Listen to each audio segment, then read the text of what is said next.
Hello everyone. In this AV, we are going to discuss the chapter Behavior of Perfect Gas and Kinetic Theory of Gases. All solids, liquids or gases, they are made up of particles. The difference lies between the distance between the particles or the atoms or molecules. Now, because of this distance of separation, the solids behave differently, liquids they behave differently, and gases they behave entirely differently, because for gases the distance of separation between the molecules or the particles is comparatively larger than liquid and solids. So the properties of the gases are entirely different from those of solids and liquids. Now in case of gases, the expansion is very large as compared to solids and liquid. So knowing these facts, we will try to understand how these gas molecules behave. Now we have to understand something called the perfect gas or ideal gas. Generally we define ideal gas as a gas which will obey all the gas laws, that is the Boyle's law, the Charles law. But in reality, what we see is that the gases do not strictly obey the gas laws. Now, they should be obeying the gas law under all conditions of temperature and pressure, but that is not the case. So, we assume or imagine a gas whose properties are similar to the properties of a real gas at very low pressure. Now such imaginary gas is called the perfect gas or the ideal gas. Now for that we have made some imaginary properties of the gas. The properties are, we assume that they obey the gas laws, that is the Boyle's law, the Charles law, under all conditions of temperature and pressure. The molecules of the gas are very small and there is no force of attraction between its molecule.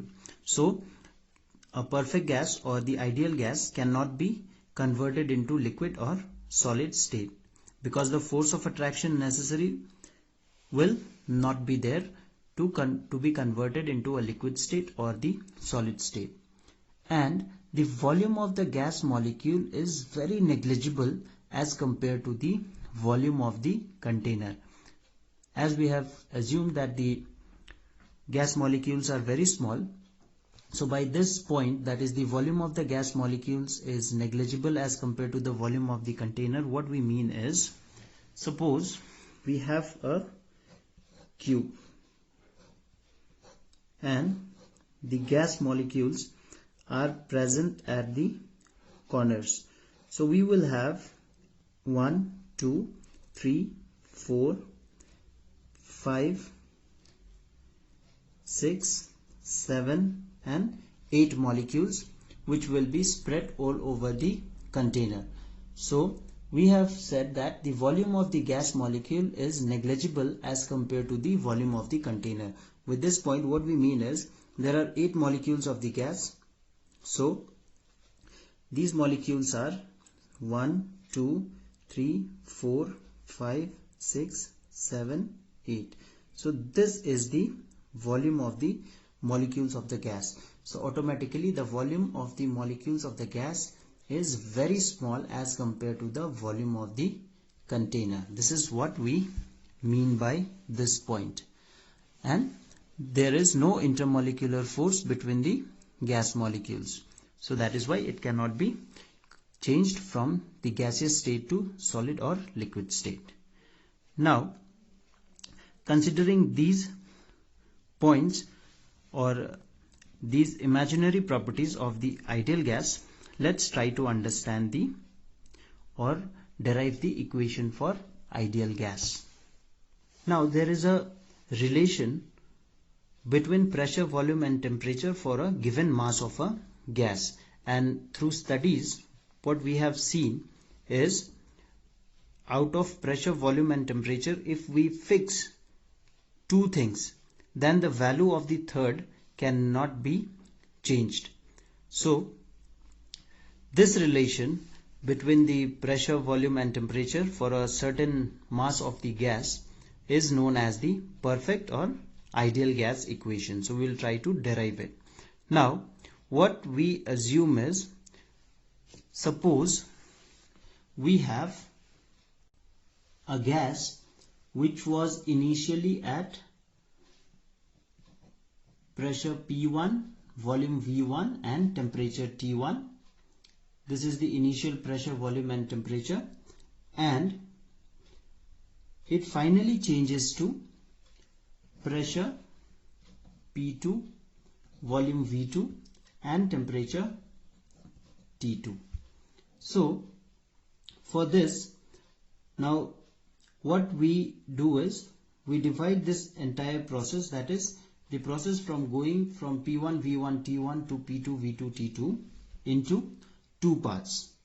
First part, what we assume is, we assume that the temperature is kept constant at T1.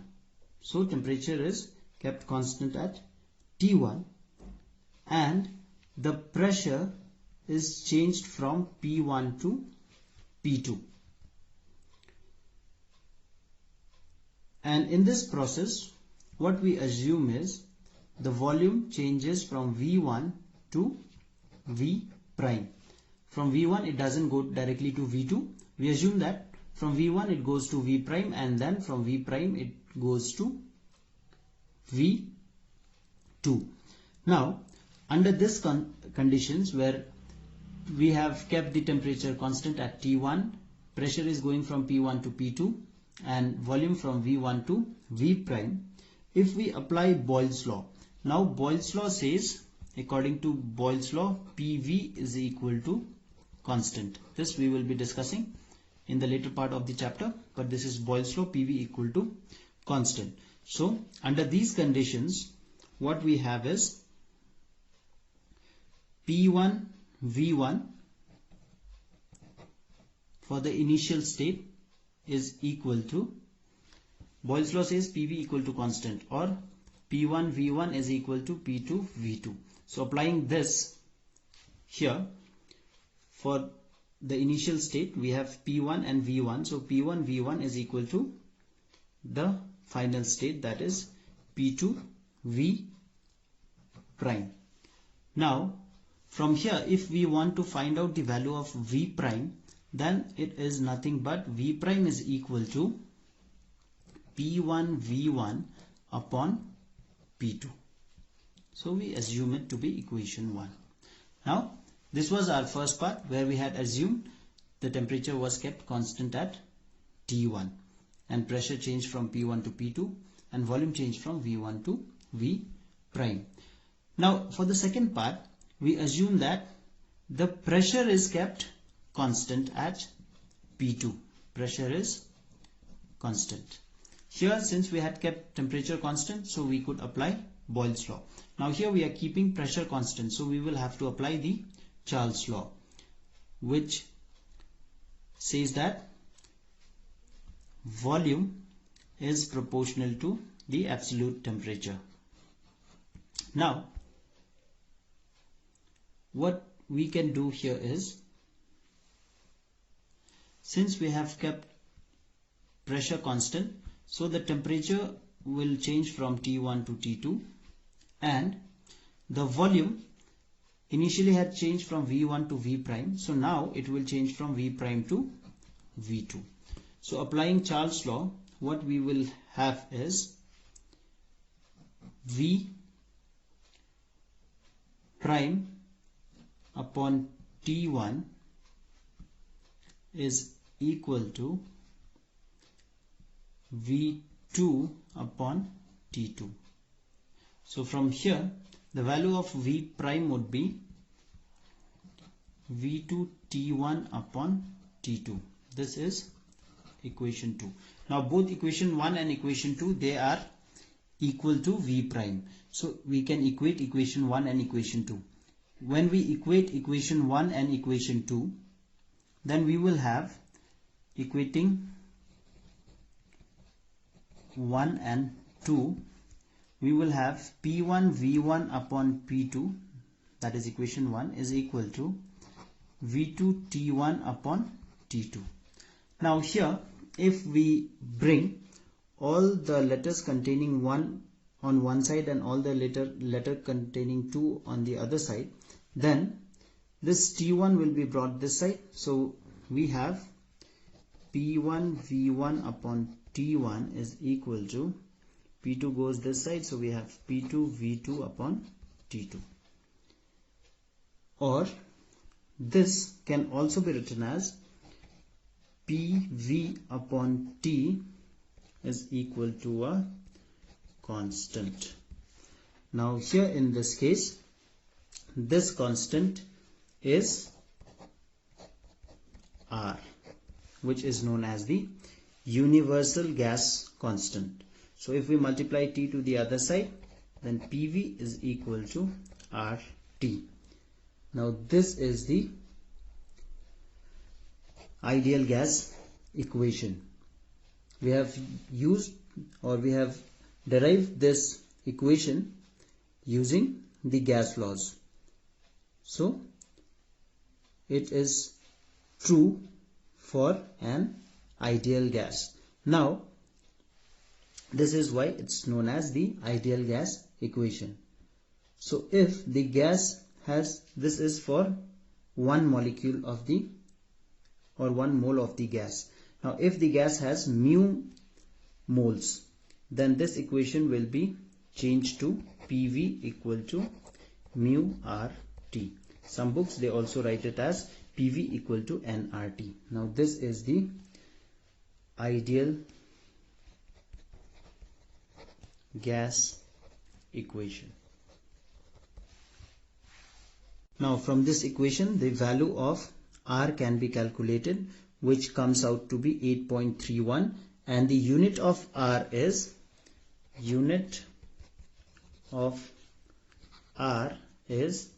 joules per mole per Kelvin. So the value of R is equal to 8.31 joules per mole per Kelvin. Now PV equal to mu RT is the ideal gas equation. Now suppose I assume that we have a gas of mass m and its molecular weight is m, weight of the gas. So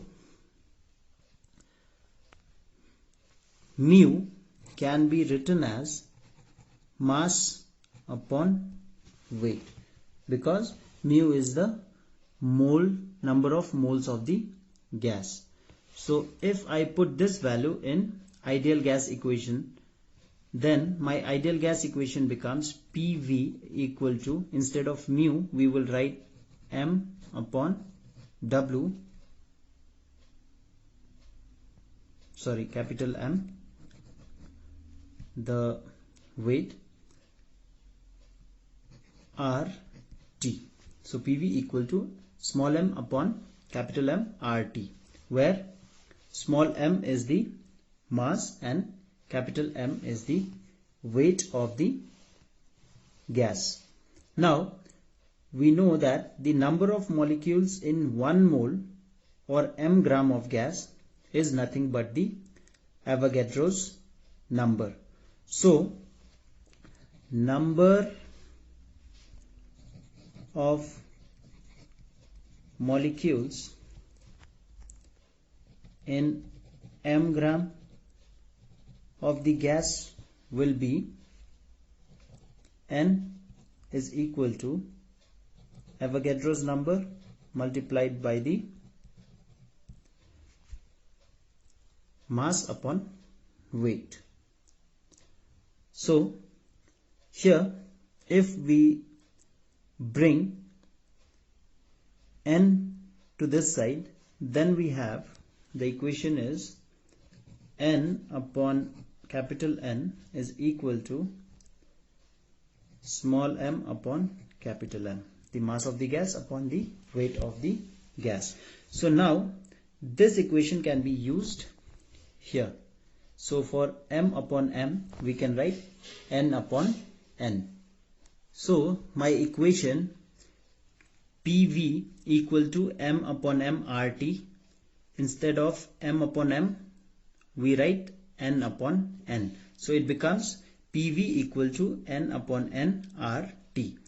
Now P is the pressure, V is the volume. This small n is the number of molecules in m, small m grams of gas. This is Avogadro's number, which is a constant. R is the universal gas constant and T is the absolute temperature. Now we just rearrange the terms and we have PV equal to N R upon N into T. Now R, as we discussed, is the universal gas constant and N is the Avogadro's constant. So this term is constant upon a constant. So this will be another constant, and that is PV is equal to N K T. Now this is the perfect gas equation in terms of Boltzmann constant. This K is known as the Boltzmann constant because this was given, or this was discovered first by the Boltzmann, because R upon N is equal to K, that is Boltzmann constant. And my ideal gas equation, which was initially PV equal to mu RT, in terms of Boltzmann constant it becomes PV equal to NKT. This is also the perfect gas equation in terms of Boltzmann constant. Now the properties of gases can be explained on the basis of kinetic theory of gases. In this theory, what we assume is the gases are made up of very small particles which are known as molecules. Now we have certain assumptions which are known as the postulates of kinetic theory. Based on these assumptions only, we prove and we find how these gases behave in practical, and we find it to be true. So there is no actual proof for it, but since it is practically right or true, so we assume that they are all correct. Now what are the postulates or assumptions of kinetic theory? Firstly, we assume that all the molecules are very small in size and they are identical and they are very hard, that is rigid, and the volume of the molecules is very small or negligible compared to the volume occupied by the gas, and there is no force between the molecules. So we assume that they travel in a straight line and the chances of their collision is very less, but sometimes they collide, and sometimes when they come near to other gas molecule, then there will be a repulsion, because of which its direction and motion will change. When you study the chapter called Work, Power and Energy, there you will learn that in general terms we say collision when two bodies physically collide, but in physics we define collision as firstly when the two bodies collide, or even if the path of one is changed or affected because of the presence of the other. So in that case also we say that collision has occurred. So here when these particles actually collide with each other, then collision is said to be occurred, which will be very less. And even when the path of one is affected because of the presence of other, then also we say that the collision has occurred. And the average distance traveled by a molecule between two successive collisions is what we call the mean free path. And we also assume in the postulates of kinetic theory that the collision between two molecules is perfectly elastic. That means the kinetic energy is conserved and it will be the same before and after collision, and the particles will rebound after being collide. The molecules which are inside a vessel, they are in random motion. So what happens is they are moving in all possible direction, and all these molecules are distributed uniformly all over the vessel. So these are the postulates or the assumptions which we make in kinetic theory of gases to explain the properties of gases. Now, as we have discussed that these particles or the molecules of the gases are in random motion and they are striking against the walls of the vessel. So these molecules have a specific mass, and since they are in motion they have velocity. So that means they also have momentum, mass into velocity. Once we say that they have momentum, when they strike the walls of the container, then there will be a change in momentum. That means they exert a pressure or a force on the walls of the container. So now we will try to find out the expression for the pressure of an ideal gas. Now, to derive the expression for pressure, we assume that there is a cubical vessel in which we have a gas, and the walls of these vessels are perfectly elastic. Now each side is of the length L. Now if m be the mass of the each molecule of gas, and there are small n numbers of total molecules of the gas, then we also assume that all the molecules are in motion, so v is the velocity of the molecule. Now what we will have is the velocity will have three components. That is, the velocity will be along x-axis, the velocity will be along y-axis, and the velocity will be along z-axis. So we assume that the velocity along x-axis is vx, velocity along y-axis is vy, and velocity along z-axis is vz. So the square of the velocity of a particle is the sum of the squares of the velocities along the x, y and z axis. Now what we consider is, first we will consider the motion along x-axis, and then we will assume the equation for the motion along y-axis and z-axis. So we consider that the motion of this molecule is along x-axis and it's moving with the velocity vx. Now it collides with this wall, that is face A of the cube. Now since we have said that the collision is perfectly elastic, so initially the velocity was vx, after collision it will come back in the same direction, so the velocity would be minus vx. So when we have to calculate the momentum while going towards the face A, or momentum before striking the face A would be mvx, and the momentum after it has collided with the wall and it came back would be minus mvx. So the change in momentum, we have to find the pressure. So for pressure is defined as the force per unit area. So for pressure we have to find force first, and for force we have to find the change in momentum. So the change in momentum would be,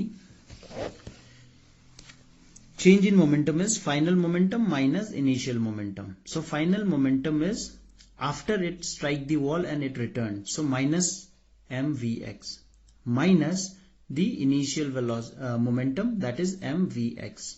So it becomes, the total becomes minus 2mvx. Now according to the law of conservation of momentum, in one collision the momentum transferred to wall A is this much. Now we will take it as positive, so we have 2mvx. Now this is the momentum transferred. So we have found out the momentum. Now we have to find out pressure. As I told you, pressure is force per unit area, and force is nothing but change in momentum upon time. Change in momentum is momentum upon time by area. So change in momentum we have found out. Now we have to find out the time. Time is distance. The formula for finding out time is distance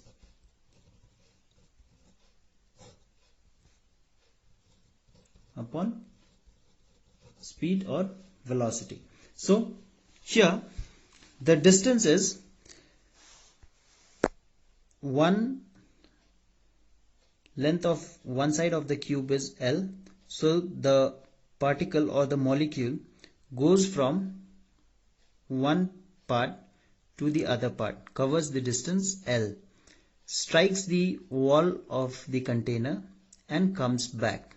So it covers another distance L. So my total distance becomes 2L. Now that 2L, and what is the velocity? It's Vx. So time will be, time is equal to distance, that is 2L upon Vx. Now we have calculated the change in momentum as 2mvx. So this multiplied by the number of collision in 1 second will be just the opposite of this, that is Vx upon 2L. So this is what we have here, 2mvx multiplied by Vx upon 2L. So 2 and 2 cancel out and we have m upon L Vx square. Now this velocity Vx square is the velocity along x direction for one particle, but there are n number of particles, so we take into consideration the velocity for all n particles. So we will have ml, which will be common. Then we have the sum of the velocities. So instead of Vx square, we have Vx1 square, that is the velocity for x1 particle, velocity along x-axis for the first particle, velocity along x-axis for the second particle, up to the velocity for the nth particle. So we have Vx1 square plus Vx2 square plus Vxn square. Now these are the components of velocity for one molecule, two molecule 2, molecule n. Now for pressure we have the formula force per unit area. Now this is the force that we have calculated, force because of all the molecules. This we will divide it by area. So area will be length into breadth. So L into L again. So it will be L square. So this whole thing, if I divide by this whole thing, if I divide by L square again, so L square into L will be L cube. M is as it is, and then we have Vx1 square plus Vx2 square and up to Vxn square. Now what we do is we take the average of this velocity. So we will have to divide it by n. We cannot simply divide it by n. So what we do is n is the number of molecules. So we multiply and divide by n. Now this whole term that we have got here, that is Vx1 square plus Vx2 square plus Vxn square upon n. Now this is the root mean square speed. This is the root mean square speed, which will be denoted as V square bar. And when we take the root, so it becomes root mean square speed VRMS. This is what is root mean square speed, and this is defined as the square root of the mean of the squares of the speed of all the gas molecules. Now, so this is the root mean square speed, and L cube is nothing but the volume. So we have the equation changed in form of pressure is equal to m into n divided by the volume into the root mean square speed, that is Vx1 square plus Vx2 square up to Vxn square divided by n. Now, so this is the average value for n molecules, and this can be written as Vx square bar. So instead of all this, we simply write Vx square bar. The equation reduces to mn upon V multiplied by Vx square bar. Now for any molecule, the component of velocity will be along three directions, that is the x direction, the y direction and z directions. So this V square will be equal to Vx square plus Vy square plus Vz square. That is, the molecule can have the velocity or will have the velocity in x direction, y direction and along z direction. Now this is true for all the molecules. So it will also be true for this mean value. So we write for mean value, the mean value would be the velocity, mean value square of the mean value velocity will be equal to the square of the mean value of the velocity along x, along y plus along the z directions. Now all this velocities, that is mean values of the velocity along x, y and z direction will be equal. So we write the mean values to be equal. So if they are equal, then this equation V square will be equal to 3Vx square bar, because all three are equal. So I can write Vx square, Vx square, Vx square. So Vx square plus Vx square plus Vx square is 3Vx square. This is what they have written here. Now this 3, if we take it to the other side, then we have Vx square is equal to 1/3 of V square. Now this v square is what? Mean square speed of the gas molecules. So if we substitute this value in the equation of the pressure, then the pressure is 1/3 mnv upon v square bar. This was the equation, mn upon v into vx square. So instead of vx, what we have? 1/3 and v square. The subscript x is not there anymore. So we have the value of the pressure P equal to 1/3 mnv into v square bar. Now this v square bar is the mean square velocity of the molecules. This capital V is the volume. So capital V is the volume and small v is the mean square velocity. Please do not get confused. Now mass upon volume is nothing but density. So this equation changes or comes to the form P equal to 1/3 density V square,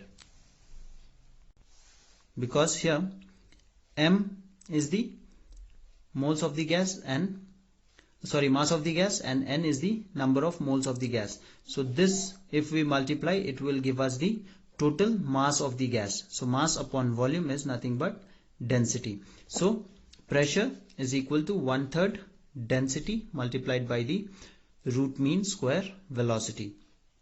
Now we have this equation for pressure and this equation for pressure. So what we can do is, if we compare it with the equation for kinetic energy, as we had discussed that the molecules of the gases are in random motion and they have velocity, so they will have kinetic energy. So we know that the equation for kinetic energy is half mv square. So here 1/3 rho v square. Now this, what we can write is half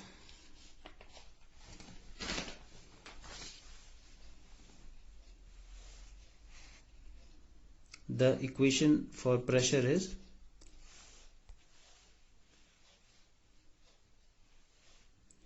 (1/3) rho v square bar. Now this, if we compare it with the kinetic energy equation, then the equation for kinetic energy is half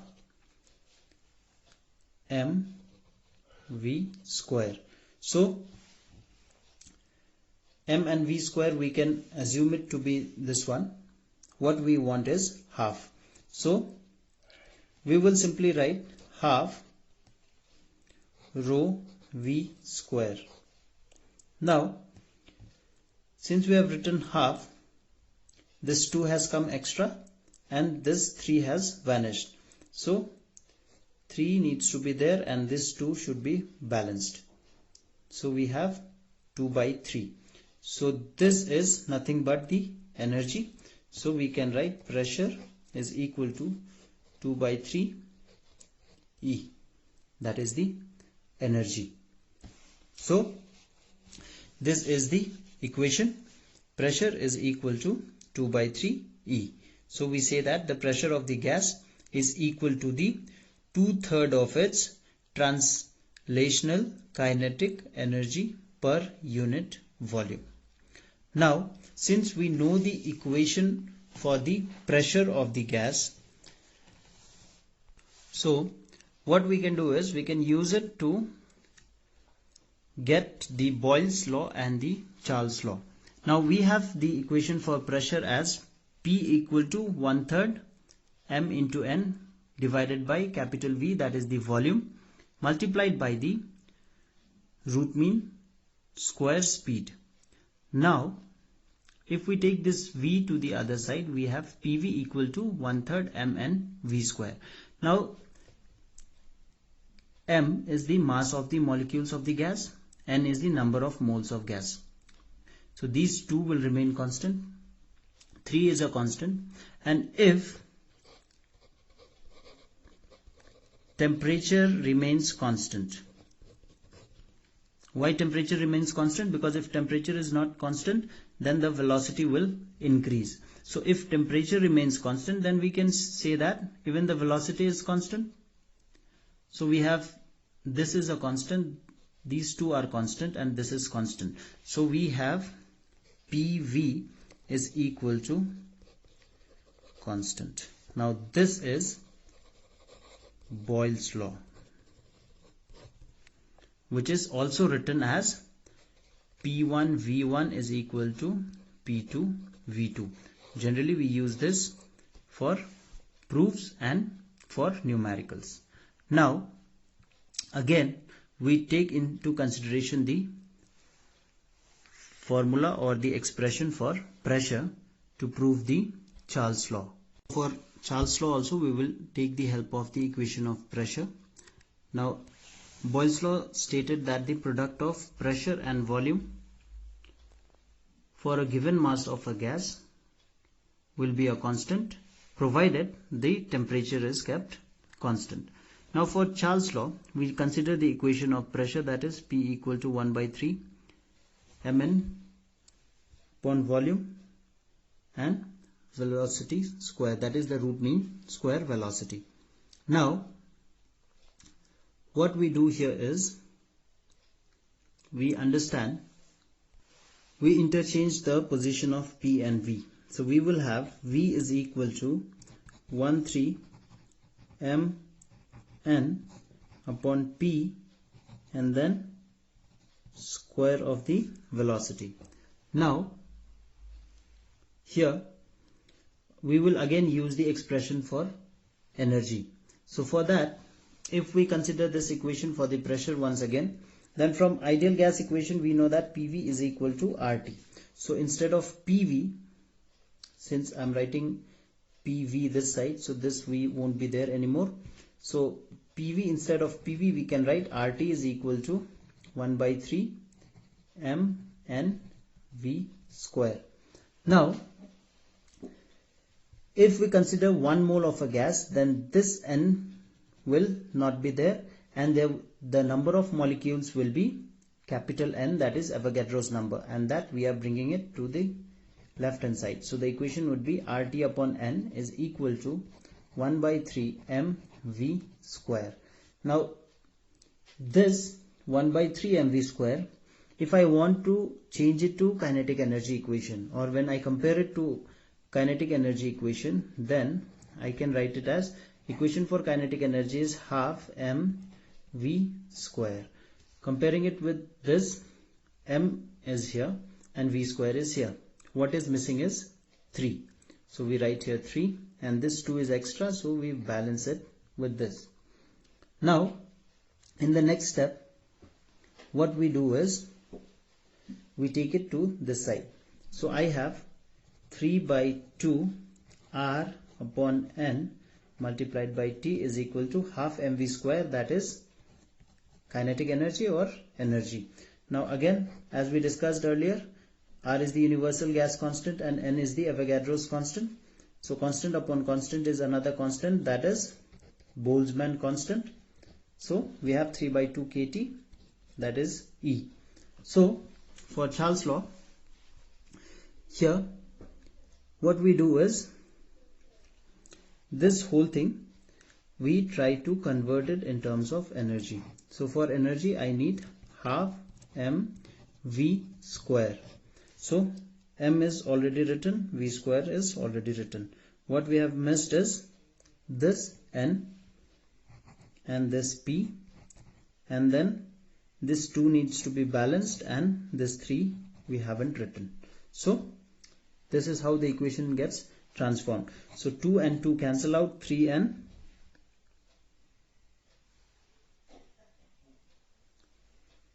Okay, 3 we will write it here. In the next step what we will do is 1 by 3 n upon p. Wait, instead of cancelling it, from here if I write it as 2 by 3 n p half mv square. Now this half mv square can be written as 3 by 2 kT. This is the energy. So I can simply write it as 2 by 3 N upon P, and here 3 by 2 kT. That is the energy of one molecule of the gas. So 2 and 2 will cancel out, 3 and 3 will cancel out, and we have N upon P into K upon K multiplied by T.